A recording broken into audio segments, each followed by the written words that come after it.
Hello everyone! At dahil nga guys bakasyon, nagkayaan ang buong pamilya na mag-swimming. Ang unang destination namin guys ay ang Tondol Beach dito sa Anda, Pangasinan. Bago ka makakarating ng Tondol Beach ay kailangan mong sumakay ng bangka or mag-arkila ng bangka. Almost 1 hour pala ang biyahe nito guys bago makarating sa unang islang pupuntahan. Actually, 2 isla lang yung pupuntahan nitong bangkang tong sinakyan namin. Pala guys, sa islang to, may mga nagbabantay pala dito. Medyo tinanghali na kami dito guys kasi dapat ang alis namin ay 7:30. So, umalis kami ng pangpang ay 8 AM na. So, 1 oras pa yung biyahe namin bago makarating sa unang islang destinasyon. At alam nyo ba, tanaw na dito ang 100 Island.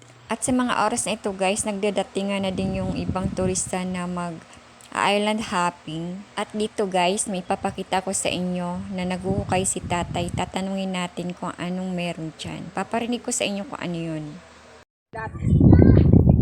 Ano po hinahanap nyo? Yung ipin ng kidlat ko kasi tinamaan dito. Yung di ba sa postit yung Opo, kawayan. kagabi. Ngayon nabisbis yung mga kawayan. Grabe. Lakas ng kidlat na dyan. Buti na lang, hindi na, ano sila dun eh? Natutulog nga sila sa yung bihis niya. Oh. Nahulog pa sa yung bigaan. Ay, Diyos ko Lord. Sa lakas ng ano. Pak. Oh, grabe. Ang lakas naman talaga ng ano kagabi. On. At yan guys, narinig nyo naman kung anong sinabi ni tatay dahil nga sa lakas ng kidlat nung gabi. Kaya ayan, doon tumama yung pangil ng kidlat na sinasabi nila. Diba? Nagmo-model lang ang lola niya. At dito naman guys, habang nag-video ako, nakuhanan ko si kuyang kumukuha ng sea urchins. Diyan lang yan sa gitna pero alam nyo ba, napakababaw lang yan.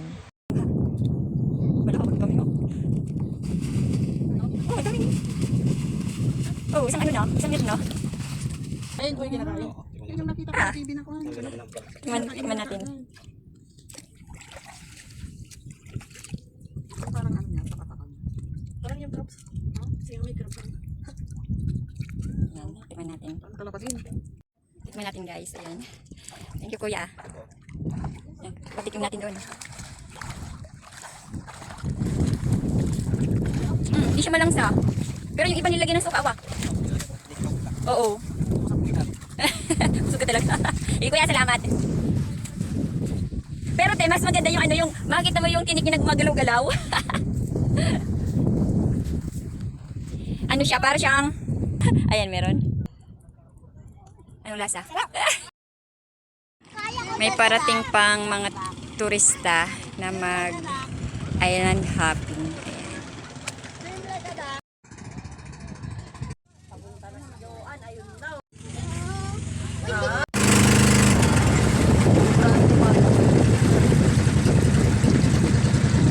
At dito guys, kabababa lang namin sa bangka, galing nag-island hopping. So kailangan namin mag-asikaso kasi sa oras na to ay kailangan namin munang kumain.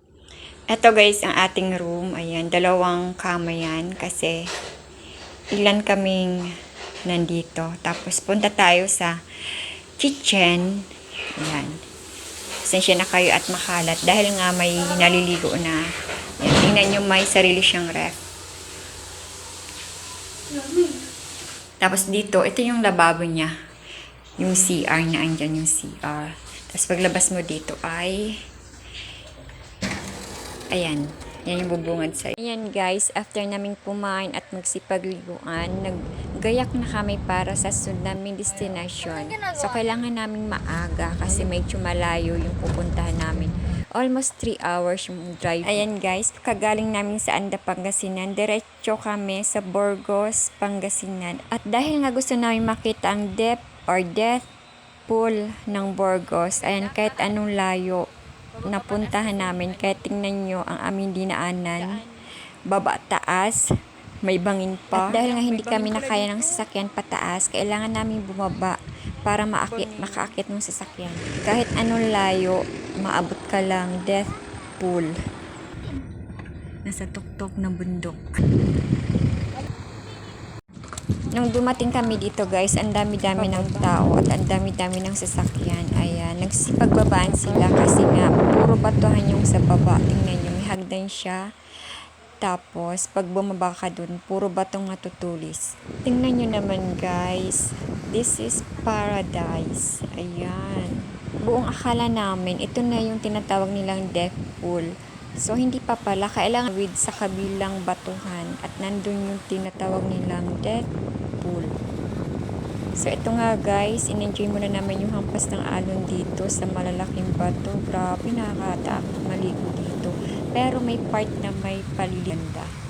At nang nanawa na nga kami guys, mag-picture taking dyan. Ayan, hinanap namin yung death pool dyan. Pumunta kami dyan sa kabilang batuhan na yan. At yan guys, ay yung paliguan ng mga bata or matatanda kasi nga sobrang maalon yung part na yan.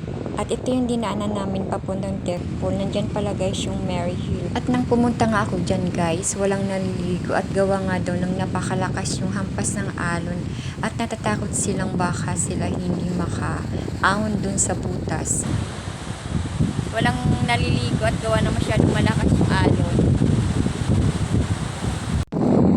Guys, andito ko nga sa pinakamataas na parte ng lugar dito sa death pool. Ayun yung death pool. At ito naman guys yung part na magandang paliguan at hindi naabot ng mga alon. Andyan silang lahat naliligo. At ito naman yung makita mo yung view sa baba. Ayan. Puro buhangin din yan. Pero alam niyo ba yung mga bato dyan napakatulis kaya pwede kang masugatan.